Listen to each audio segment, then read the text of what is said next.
like what types of businesses are you serving as commercial accounts? You rattle off some types of businesses that you do commercial business for? Yeah, we do a corporate housing similar to like Airbnb, but a little bit longer term is what they're focused on.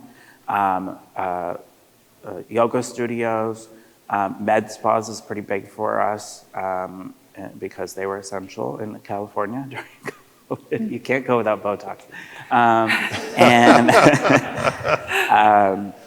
women's health, the new like private medical facilities that are opening, they're higher end, so they provide a really nice gown and use sheets versus the paper that most of us probably get at the doctor's office. So we've picked up a lot of that type of clients beginning with like COVID.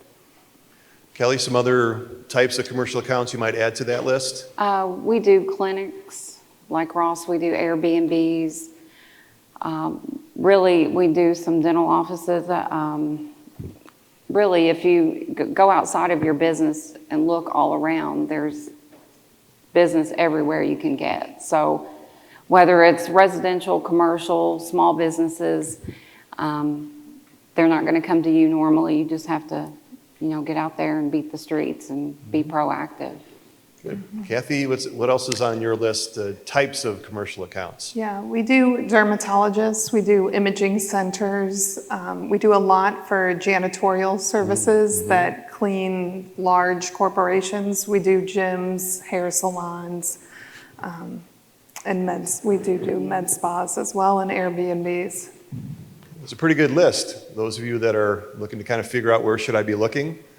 And Kelly, I love that. We call it like laundry radar, right? You sweep the area. Just about every small business within earshot is some kind of laundry need. Exactly. And it's sometimes a pain in the neck for them. They're doing it at home. They're doing it with a home style machine on premise. Whatever they're doing, it's not as well as what you can do for them. And so that knocking on doors, and one of the things we were talking last night with the group is kind of my favorite piece of advice, which is even places that have that OPL situation, make sure you're handing off that brochure or that magnet. Like, let me be your backup, right? Because inevitably, they're going to have a machine down, they're waiting on a part, and they can't wait, right? Or an employee that doesn't show up. Or an employee that doesn't show up. So if you can kind of get tacked on their board, and so when the employee doesn't show up or the machine is down, you can help them as a backup.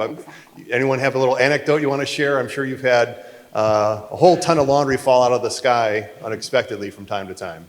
I mean, that's actually what made us decide to build our first facility. Is we were processing in one of our laundromats, and we were processing 24 hours a day. I just couldn't. I need to sleep at some point and not have my employees calling me because there's a problem. And I'm definitely not folding at 2 a.m. But we picked up a emergency, a nursing home. Their on-premise broke. So initially it was supposed to be like 1 week. And we did 2 pickups a day with them. We were processing like almost 3,000 pounds just instantly with them. And it was like, wow, if this ever happened again, like we really upset some customers. So that's when we started building our facility. And then lucky for us, they decided that, well, it's actually time we upgrade our laundry. So we ended up having them for about 6 weeks. So that built the first facility. Any other anecdotes about emergency calls and lots of laundry showing up? Well, fortunately for us, how we have streamlined our stores, we can actually go to 1 shift or 0 shifts, so we can actually pull employees, which works for us to help get through.